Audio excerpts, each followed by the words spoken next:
Deixa eu pegar o maldito slide aqui. Vamos lá. Então é o seguinte, ó. O último assunto que eu falei de história foi em relação ao Congresso de Viena, tal, que eu vou dar uma revisada daqui a pouco. Mas o período seguinte seria uma outra agitação revolucionária que vai ocorrer tanto em 1830 quanto em 1848. Tá? São duas ondas revolucionárias. Só um comentário de continuar. Essa aula vai ficar gravada aqui, tá? Então, se alguém não, por acaso, perdeu a aula, qualquer coisa, é só voltar aqui e assistir os slides todos. Se não, qualquer coisa eu mando a parte depois dos slides. Mas veja bem, é um período confuso pra caramba na história da Europa. São duas ondas revolucionárias parecidas com a Revolução Francesa. Só que a Revolução Francesa é uma revolução que aconteceu num país só. E em 1830 e 1840 foi a Europa inteira que praticamente pegou em arma. Esse período é conhecido como Primavera dos Povos. Depois eu vou explicar por que dessa expressão florida. Primeiro, como eu falei, fazendo uma revisãozinha dos antecedentes do que aconteceu na Europa. Primeiro, o Congresso de Viena, que se reuniu em 1815, logo depois da queda do Napoleão, e os líderes europeus se reuniram nesse congresso para discutir o que eles iam fazer com a Europa daí para frente, porque o Napoleão tinha zoneado com tudo. Tá? Os objetivos básicos do Congresso de Viena eram restaurar o absolutismo e também refazer as fronteiras europeias, ou seja, refazer o mapa político europeu, porque o Napoleão também tinha zoneado com tudo. E as decisões tomadas em Viena, elas seguiram três princípios fundamentais. O princípio da legitimidade, que definia que tudo deveria voltar a ser como era antes do Napoleão, da Napoleão Bonaparte e da Revolução Francesa, como se essas duas coisas nunca tivessem acontecido. A ideia era voltar tudo a ser como era antes. Os mesmos sistemas políticos, econômicos, as mesmas fronteiras, inclusive. Só que esse princípio da legitimidade se combinou também com o princípio do equilíbrio, tá? Que propõe a fazer uma Europa mais equilibrada, ou seja, deixar todos os países mais ou menos no mesmo nível em termos de poder, tá? E deixa eu só interromper um pouco aqui para poder, acho que tem gente querendo entrar.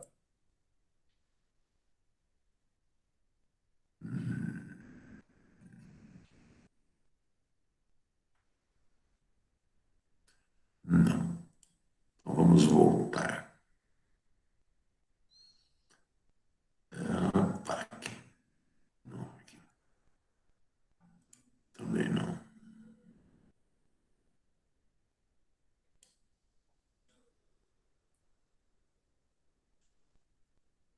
Aí, meu povo.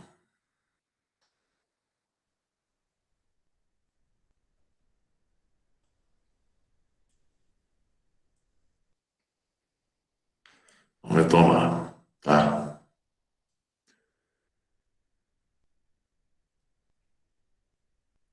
Então, eram três princípios que haviam sido definidos em Viena. Legitimidade, que volta a você como era antes. Equilíbrio, a ideia era criar uma Europa mais equilibrada. Ou seja, o equilíbrio de forças entre os países, deixar tudo mais ou menos no mesmo nível. E o princípio da intervenção militar, no caso. O Congresso de Viena criou um órgão, uma espécie de aliança militar, chamada de Santa Aliança, para justamente garantir que o Congresso, que as decisões tomadas no Congresso de Viena, elas se perpetuassem. Tá?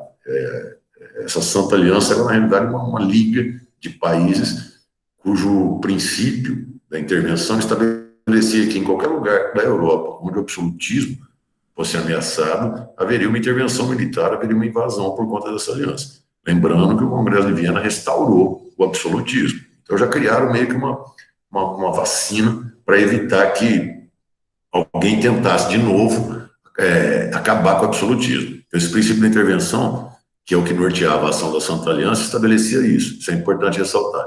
Esse princípio da intervenção estabelecia que em qualquer lugar da Europa onde o absolutismo fosse ameaçado, porque ele foi restaurado no Congresso de Viena, haveria uma intervenção militar.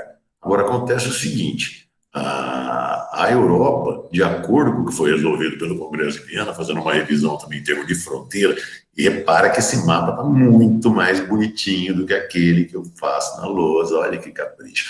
Então, o que acontece? Falando dos aspectos principais. Primeiro, que o Congresso de Viena, com base no princípio da legitimidade, voltaria tudo a ser como era antes, em termos de fronteira, inclusive, Seriam mais ou menos essas aqui na Europa, só que para criar um equilíbrio maior entre os países. Então, o princípio da legitimidade se combinou com o princípio do equilíbrio. Então, a Bélgica, que é esse territóriozinho aqui, ó, que eu estou zanzando com a setinha do mouse, seria a Bélgica.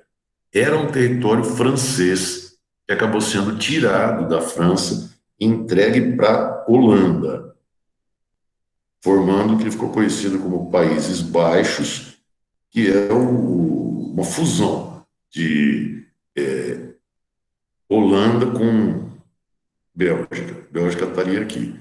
Isso aqui, ó, que hoje é a Alemanha, na época não existia. A Alemanha era um amontoado de principados feudais, formava o que eles chamavam de Confederação Germânica, como está escrito aqui na legenda, mas era um monte de principados, e esses principados foram divididos entre os vizinhos. Então, essa parte aqui ficou com a Holanda, que também pegou a Bélgica, a Dinamarca ficou com o norte, a Prússia, que é esse território aqui, ó, pegou mais um pedaço, e a Áustria ficou com esse pedacinho aqui, ó. Estou rabiscando em vermelho. Tá? Esse pedaço aqui foi mantido fragmentado, porque apesar de a França reivindicar isso aí, acharam que dar esse território para a França ia acabar rompendo o equilíbrio da Europa. Então você vê que ficou mais ou menos a Bélgica. A Holanda ficou mais forte, pegou a Bélgica, pegou um pedaço da Alemanha, a Alemanha foi dividida entre os vizinhos, e a Itália, que é isso aqui, ela foi mantida, fragmentada em vários reinos independentes, tá? Como era antes. Eram 7 reinos independentes, o maior era o reino da Igreja, que pegava a Itália Central. Então, isso aqui é título de divisão. E aí, fora isso, o Congresso de Viena implantou o absolutismo na base do cacete, tá?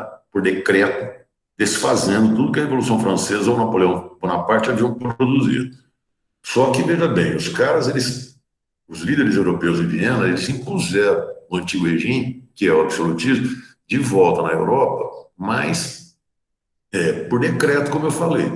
Só que não havia como conter essas forças revolucionárias que nasceram com a Revolução Francesa, que se espalharam pela Europa nas mãos do Napoleão Bonaparte por muito tempo. Daí estourar essas duas revoluções, em 1830 e 1848, que são, vamos dizer, várias revoluções, várias micro-revoluções francesas ocorrendo em praticamente todo quanto é país da Europa. Então, como eu falei no começo do assunto, é um período confuso pra cacete, tá? É um monte de revolução acontecendo em um monte de países.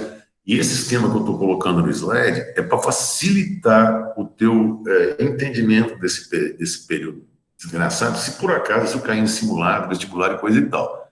Entendo que tudo que eu vou falar em termos de fato, guerra, revolta, invasões, derrubada de governo, tudo que aconteceu na Europa depois do Congresso de Viena de 1815 é basicamente um choque entre duas forças históricas diferentes, chamadas de forças de revolução, que refletem o capitalismo, que estava em fase de consolidação desde que começou a Revolução Industrial na Inglaterra, e sendo que essas forças de revolução elas vão combater o que eles chamam de forças de reação ou forças de restauração.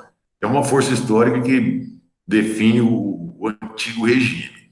Tá? Então, tudo o que aconteceu na Europa depois do Congresso de Viena é basicamente um choque entre revolução e reação, sendo que revolução, aqui não pode se entender revolução no sentido real da expressão de mudança radical e brusca. Aqui revolução é o nome dado a uma força histórica que representa o capitalismo. Então, quando se fala que forças de revolução, você entenda capitalismo e tudo que lhe diz respeito. Tá? Burguesia, liberalismo, indústria, trabalho livre, nacionalismo, livre mercado, livre concorrência, lucro, enfim, falou força de revolução, você lembra o capitalismo, mas quando você fala capitalismo é tudo que lhe diz respeito. E quando você fala em reação ou restauração, você está se referindo ao antigo regime e tudo que lhe diz respeito. Absolutismo, mercantilismo, sociedade de ordens, nobreza e clero, servidão, privilégio de nascimento e vai por aí afora. Tudo o que aconteceu na Europa por quase meio século, depois do Congresso de Viena, foi um choque entre revolução e reação. E essas duas forças, para que cada uma delas pudesse sobreviver, a outra tinha que morrer. Então você vê aí uma briga entre capitalismo e antigo regime. Tá? É uma guerra, na realidade, entre essas duas forças. E isso aqui é particularmente útil para você entender esse maldito período, que eu repito que ele é confuso. Tem muita revolta acontecendo em vários lugares ao mesmo tempo. Então, você vai ter revolta em Portugal, Espanha, Hungria, Áustria, Dinamarca, Alemanha, Itália, Piemonte, e vai por aí afora. Então, o que acontece? Vocês tendo essa teoria na cabeça, você tem como analisar melhor a questão, pergunta no caso, e responder com uma margem de certeza maior, mesmo que você não conheça o fato em si. Você tendo em mente que tudo é um choque entre revolução e reação, se você pega uma questão qualquer e olha no enunciado dela, e lá você identifica alguma coisa dentro do enunciado da questão que te permite incluir como sendo parte da revolução ou da reação, o resto você consegue concluir. Repito, mesmo que você não saiba o maldito do fato. Porque só tem essas duas forças presentes, revolução e restauração. Não tem uma terceira força atuando na Europa nessa época. Então, se você identificar no enunciado da questão qualquer elemento que te permita concluir e encaixar que isso é parte da revolução ou da reação, você consegue matar a resposta. Tá? Um exemplo aí, que estourou uma revolta da nobreza na Campânia. Você nem sabe onde fica o diabo da Campânia, mas você vê que é uma revolta da nobreza, vamos lá, você vai encaixar a nobreza como parte de qual força? É ação, tá aqui, nobreza é parte da reação. Se é uma revolta da nobreza, ela só pode estar defendendo o antigo regime, a reação, e só pode estar combatendo o capitalismo. Então, se na pergunta perguntar em relação a essa revolta da nobreza, contra o que eles estavam brigando, você fala, pô, capitalismo. Você nem sabe dessa porra dessa revolta. Mas você viu que tem nobreza no enunciado? Pô, se é da nobreza, se é antigo regime, é restauração. Só pode estar contra a revolução. Se perguntar contra quem é a briga, contra quem? A burguesia. Se perguntar o que eles estão defendendo, absolutismo, mercantilismo, sociedade de ordens. Tá? Então, isso aí dá para você concluir as coisas. Se o outro lado fala que é uma revolta da burguesia, se é uma revolta da burguesia, o que os caras estão defendendo? Capitalismo e tudo que lhe diz respeito. Liberalismo, indústria, trabalho livre. Então, se o cara perguntar qual foi essa revolta da burguesia na Hungria, o que eles estavam defendendo? Você não procura, aí você pode enrolar, não seja resumido, fala capitalismo. Não. Fala tudo que você lembrar de capitalismo para dar impressão para o examinador de que você conhece profundamente essa revolta que aconteceu na Hungria. Ainda que você nem saiba o que é Hungria nem onde ela está. Mas se é uma revolta burguesa, só pode estar defendendo o capitalismo. Então você responde, pô, eles estão defendendo o liberalismo, a indústria, o trabalho livre, o nacionalismo, o livre mercado e blá, blá, blá. Tá? Contra o que eles estão brigando? Contra o antigo regime. Contra quem? Contra a nobreza e o clero. O que eles estão combatendo? Absolutismo, mercantilismo, sociedade de ordens. Dá para você ir por eliminação. Vou repetir, se você pegar no enunciado de uma questão qualquer elemento que te permita concluir que esse elemento pertence à restauração ou à revolução, você mata a charada, tá? Encaixando nessas duas coisas aqui, certo? Então isso é básico, isso é fundamental para você entender meio século de história europeia. Agora veja bem o seguinte, o que você tem que destacar nessa zorra toda que vai acontecer na Europa depois do Congresso de Viena? Primeiro que a França, ela foi o foco central de toda a agitação revolucionária, tanto em 1830 quanto em 1848. Como eu falei, são ondas revolucionárias, são ondas de agitação, mas nos dois casos, tanto em 1830 quanto em 1848, foi a partir da França que essas ondas revolucionárias se propagaram. Quer dizer, a França é o epicentro dessas revoluções, tanto em 1830 quanto em 1848. Isso você tem que destacar, também na base do Decoreb e do Chutômetro. A Revolução de 1830 começou na França, se espalhou pela Europa inteira, mas começou na França. Aí, em 1848, mesma coisa, começou na França e se espalhou pela Europa inteira. Outra coisa que você tem que destacar, toda essa agitação revolucionária possui caráter burguês. São movimentos burgueses, tá? de agitação, tanto em movimentos separatistas, como eu coloquei aqui, ó, no caso da Bélgica e da Holanda, da Hungria, desculpa, a Bélgica vai querer se separar da Holanda, e a Hungria, que era uma parte do Império Austríaco, vai querer se separar do Império Austríaco. tá? Mas o interesse aí é mercado. Então, quando fala que a Bélgica quis se separar da Holanda, entendo assim, é a burguesia da Bélgica que está querendo se separar da Holanda para poder ter seu próprio mercado para explorar. Porque enquanto a Bélgica, desculpa, fosse um território holandês, os mercados belgas acabariam dando lucro para a burguesia da Holanda. Então, a burguesia belga, ela queria ter o seu próprio mercado para explorar. Daí ela falar em separatismo.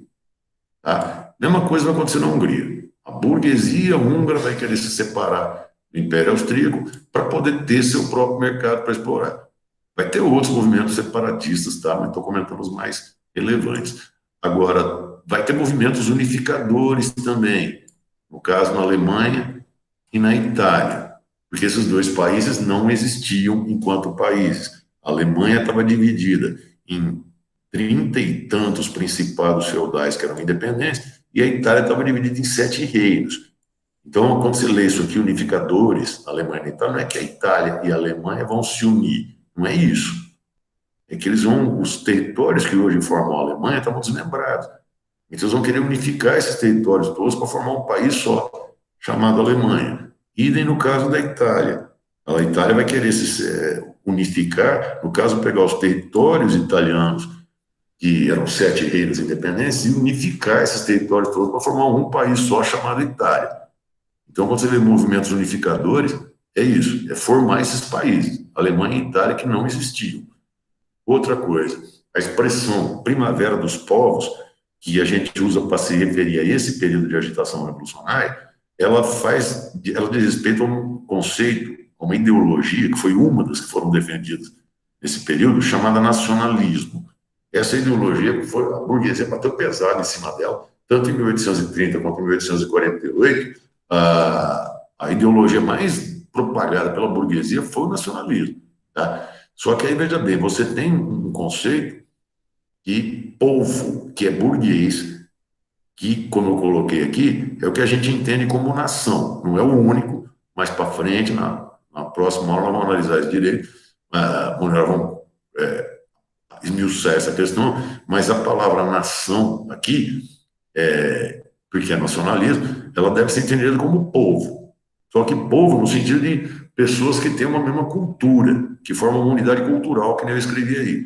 Ou seja, pessoas, é um conjunto de indivíduos que tem que falam o mesmo idioma, que têm as mesmas tradições, costumes, crenças, que praticam os mesmos atos. Quer dizer, quando você usa a palavra povo, você está querendo dizer isso. Um conjunto de pessoas que têm a mesma cultura. Que nem a gente fala em povo brasileiro, povo chinês, povo japonês. É um conjunto de indivíduos que está unido culturalmente, fala o mesmo idioma e tudo.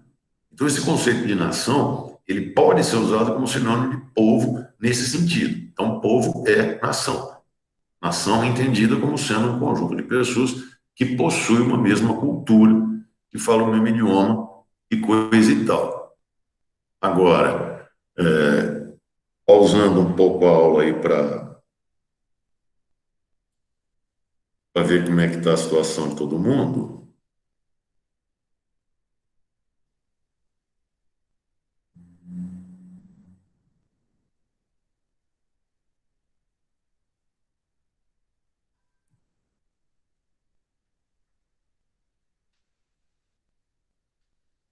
Vamos lá. Deixa eu ver o que tem de mensagem aqui. Até aqui vocês estão entendendo? Tem algum conceito que vocês querem reforçar? Eu quero começar a falar dos fatos, não, mas isso é uma zona. Então, esse conceito de luta entre conservação e reação desculpa, entre reação e revolução é básico. Uma pergunta até aqui, gente. Pessoas, são 9 pessoas nessa aula.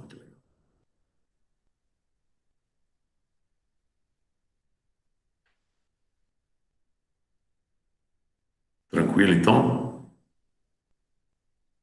Quanto tempo de aula tem? Tá, porque a hora que eu começar a falar dos fatos, vocês vão ter que encaixar esses fatos todos, que é muito, são muitos, nessa teoria que eu falei. Se for depender só de decoreba, você vai ficar maluco. Não vai conseguir decorar essa porra toda. Eu que sou professor de história, não consigo, é muito. Eu pego um ou outro lá como exemplo para poder ilustrar essa base teórica, mas entenda que é foda. Eu tenho anos e anos de praça, você não vai ter isso tudo, não, para o vestibular. Então, voltando lá para o diabo da apresentação. Não vou fazer tela cheia, não. Mas olhando aqui, a França, ela foi, como eu falei antes, no slide anterior, o foco central de toda a agitação revolucionária. E falando especificamente o que aconteceu em 1830, tá? A França, logo depois do Congresso de Viena, ela foi governada por um tal de Luís XVIII, que era irmão do Luís XVI, que era o babaca que tinha perdido a cabeça durante a Revolução Francesa. Tá? O que seria, como o Congresso de Viena optou pelo princípio lá da legitimidade, o que aconteceu? O certo seria colocar o próprio Luís XVI no trono. Só que o cara, como eu falei, ele morreu durante a Revolução. E aí, o que acontece? Ele não tinha nenhum parente vivo para poder ser colocado no trono. O herdeiro legítimo, que era o filho dele, seria Luís XVII, o moleque morreu no meio da Revolução Francesa, até hoje ninguém sabe direito em que condições, provavelmente o cara morreu na prisão, moleque, mas o único herdeiro vivo era o irmão dele, que acabou assumindo com o título de Luís XVIII. Ele, vamos dizer, pulou Luís XVII para deixar o Luís XVII vago em honra ao herdeiro legítimo, que sumiu na época da Revolução. Agora, o cara, bem ou mal, ele governou a França de 1815 e 1824. Esse choque entre reação e revolução, ele estava equilibrado. O Luís XVIII, ele procurou governar com moderação, criando, como eu falei, um equilíbrio de forças aqui. Ele perseguiu pra caramba, mas radicais das duas forças. Tá? Tanto os extremamente conservadores e reacionários, que defendiam o antirregime, quanto os caras que eram extremamente a favor do capitalismo, a burguesia radical, que no caso seria o jacobinismo, lá da época da Revolução Francesa. Ele deu porrada nos dois lados, mas ele manteve tanto a burguesia quanto a nobreza no poder, mas com um equilíbrio de forças, sem só os moderados, que é para não dar confusão. Lembre-se que na França, como na Europa inteira, o absolutismo foi restaurado, com base no princípio da legitimidade implantado pelo Congresso de Viena. Tá? Então, voltou tudo assim como era antes da Revolução. Só que o Luís XVIII, como ele presenciou, ele vivenciou a violência do processo revolucionário francês, e o cara, evidentemente, não queria isso de novo, ele foi empurrando com a barriga. Apesar de ter poderes absolutos, apesar de ter a garantia de intervenção militar da Santa Aliança, caso estourasse uma outra Revolução Francesa, caso o absolutismo fosse ameaçado, apesar disso, o Luís XVIII, ele procurou não forçar a barra, sabe? Ele procurou não abusar demais do próprio absolutismo, que é para não provocar uma outra Revolução Francesa, coisa que ele não queria nem a pau, porque aí seria a cabeça dele que ia rolar. Enfim, ele foi se mantendo no poder, mesmo como um rei absolutista, sem incomodar ninguém, a não ser os muito radicais. Ao mesmo tempo, a economia francesa estava em crescimento, a economia estava estável, prosperando, como eu escrevi aí, e isso deu um certo respaldo para o cara governar. Só que aí o cara morreu em 1824, e aí o trono francês passou para a mão do irmão dele, Carlos X, que era uma anta, o cara era extremamente radical, ultra-reacionário, no que se refere aqui, ele defendia a força de reação, tá? Daí a expressão, veja bem, reacionário vem de reação. E o Luís XVIII, o anterior, ele, como eu falei, foi empurrando com a barriga, ele manteve tanto a burguesia quanto a nobreza acomodadas. O Carlos X, ele achou que ele era o fodão, que ele tinha poder absoluto por direito divino, que tinha a Santa Aliança, que se alguém tentasse alguma coisa contra ele, o pau ia comer. Então o cara começou a abusar do absolutismo que ele tinha. Ele dissolveu o parlamento, como eu escrevi aí. Tá? O Luís XVIII tinha um parlamento do lado dele, que não servia para nada, mas pelo menos mantinha as aparências, para fazer de conta que o rei tomava decisão junto com o parlamento. O Carlos X mandou fechar, começou a impor uma censura violenta na França, tá? Então qualquer crítica contra o governo era reprimida, mandou fechar jornais de oposição, só deixou funcionar órgãos de imprensa que defendiam ele, devolveu a educação na França para a Igreja Católica, como era antes da Revolução Francesa, como era na época do feudalismo, que a igreja deveria ter o monopólio do saber. O cara começou a gastar dinheiro público para indenizar a nobreza francesa, que durante a Revolução Francesa teve muito nobre, teve muito senhor feudal que perdeu terra. E, óbvio, perdeu dinheiro. O governo do Carlos X começou a indenizar os caras. Agora você vê, a Revolução tinha acabado 30 anos, bem dizer, mais de 30 anos, e o cara resolveu começar a indenizar os nobres. Agora, você junta isso tudo que eu falei, que nem eu coloquei essa soma de elementos no final do tópico aqui, ó.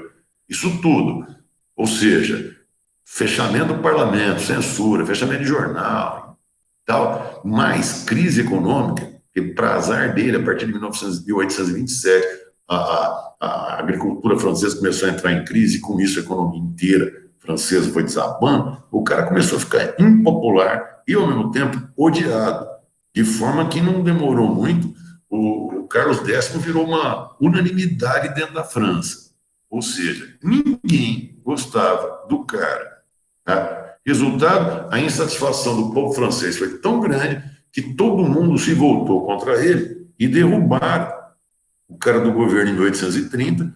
O Carlos foi obrigado a fugir da França para não ser desossado vivo, e na mesma hora colocaram no trono um cara chamado Luís Felipe, que entrou para a história como rei burguês, porque esse cara era burguês. Agora, presta atenção no quanto a burguesia francesa foi esperta. Os caras já estavam na França pensando em derrubar esse babaca desse Carlos, desde praticamente o primeiro ano de governo dele.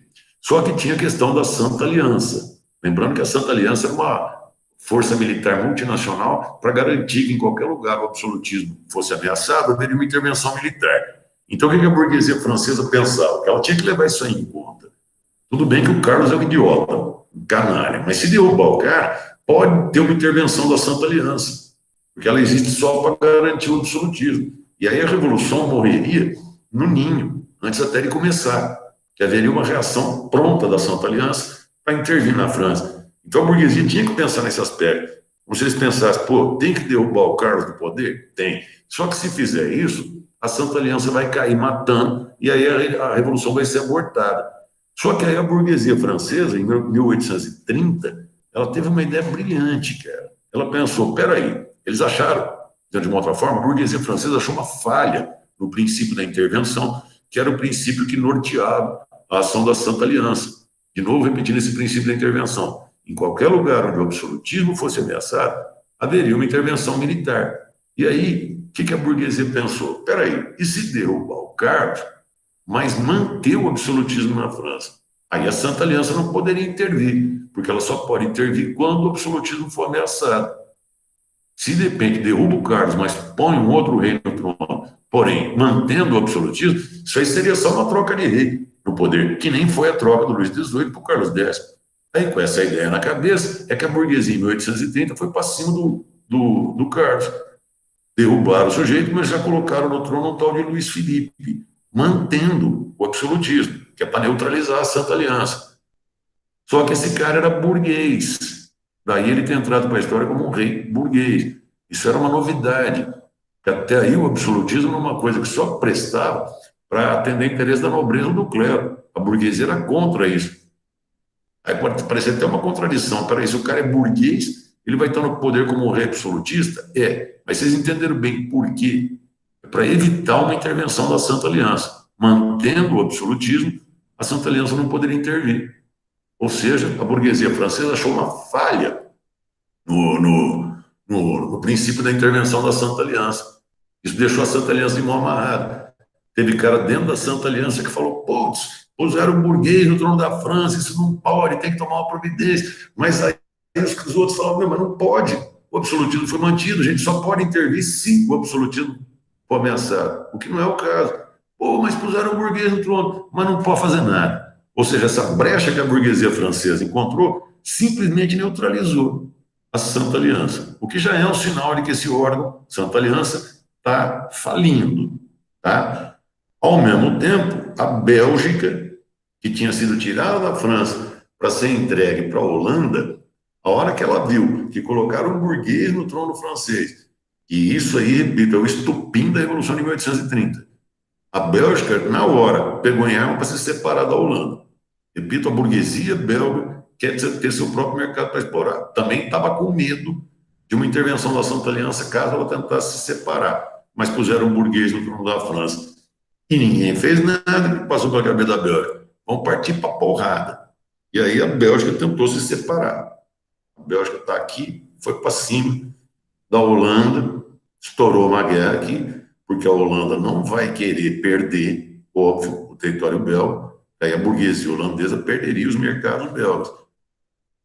Mas estourou uma guerra aqui e a Holanda, ela também tinha um pedaço da Alemanha. Vai vendo a zona que vai virar a Europa, cara, por causa da Revolução na França.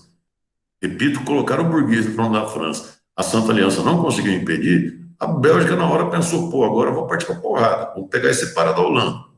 A Holanda não vai deixar, estourou uma guerra. Só que a Holanda tinha esse pedaço da Alemanha sob controle dela, desde o Congresso de Viena. E esse pedaço da Alemanha era burguês. E os caras também estavam querendo mercado. Então, o que eles pretendiam? Unificar todos os territórios que estão circundados em vermelho aqui, que hoje é a Alemanha, que na época não existia, mas para formar um país só, mas para ter mercado. Como a Bélgica, a Holanda estava em guerra com a Bélgica, o que a burguesia alemã desse pedaço pensou? Meu, se tem uma hora legal da gente conseguir unificar a Alemanha agora, porque a Holanda não vai poder reprimir. Por que a Holanda não poderia impedir essa unificação?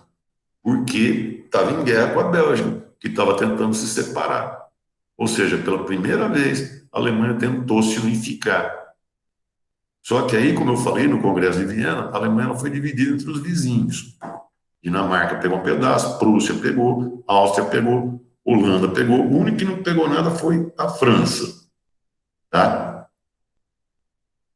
Agora, começou esse processo de unificação, o que seria de se esperar? Que Dinamarca, Prússia e Áustria fossem para cima. Porque se a Alemanha se unificasse, esses países perderiam os territórios que eles tinham na Alemanha. E os três tinham território na Alemanha. Repito que a Dinamarca tinha o norte, a Prússia tinha o nordeste, a Áustria tinha o sudeste alemão. Aí o que acontece? A Dinamarca e a Áustria foram para cima, para impedir esse processo de unificação. A questão aqui é a Prússia. É o caso que tem que destacar. Ela, que era membro da Santa Aliança, que também tinha um pedaço da Alemanha, seria de se esperar que a Prússia partisse para combater essa unificação. E não. A Prússia, na última hora, virou casaca. Em vez de combater essa unificação, ela começou a apoiar. Tá? Depois eu vou explicar por quê. Não deu certo essa primeira tentativa de unificação. Porque mesmo que a Holanda tivesse paralisada porque está em guerra com a Bélgica, a Dinamarca e a Áustria foram contra. Então, mesmo com a Prússia apoiando, ela não deu conta de enfrentar dois e ganhar. De forma que a Alemanha não se unificou nessa primeira tentativa de unificação. Tá? Agora eu vou interromper a aula aqui, porque tem mais um monte de coisa. Mas só para você entender que a França ela deflagrou uma onda revolucionária que varreu a Europa inteira.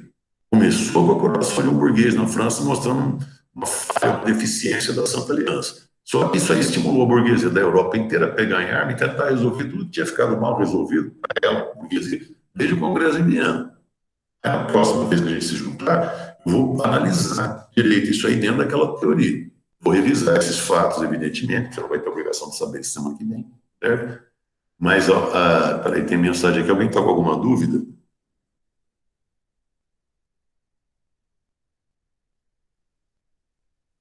Pelo jeito, não. Tem oi pro Pinho e vai por aí fora. Mas, enfim, é o seguinte, eu vou encerrar a aula aqui. Essa aula vai ficar gravada. Tá? Então, depois, se vocês quiserem baixar o slide, coisa e tal, vai estar aí. Mas eu preciso terminar, tem mais slides. É que o tempo é curto de aula hoje. Pretende-se que até daqui para frente fique relativamente normal esse negócio de aula online. Só que os horários vai ser sempre na sexta-feira, onde eu sei, mas os horários, se vai ser a primeira, segunda, terceira aula, de acordo com o horário que era, quando a gente estava junto, fisicamente falando, isso é a secretaria que marca. Legal? Alguém quer falar alguma coisa? Alguém quer perguntar alguma coisa?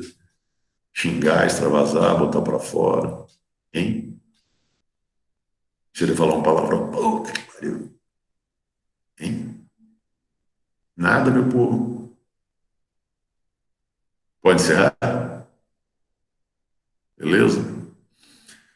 Então, até a próxima, gente. Eu aviso no grupo depois, tá? Direitinho. Falou? Horário da aula. Tem um querendo entrar agora. Tô saindo, tá? Valeu, povo. Vida longa e próspera para vocês.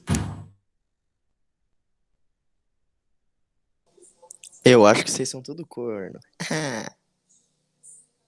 Sai fora, moleque. Ô Vai Viola, estudar. Viola, conversa comigo. Vamos fazer uma call? Fala. E aí, Vamos fazer call? bora. Tá, vou te ligar lá no WhatsApp. Falou. Bora fazer cálculo. Bora, vou te chamar, Outro peraí. maneiro. Ó, o João entrou agora. Ô, João, entrou agora. Ô, Você tá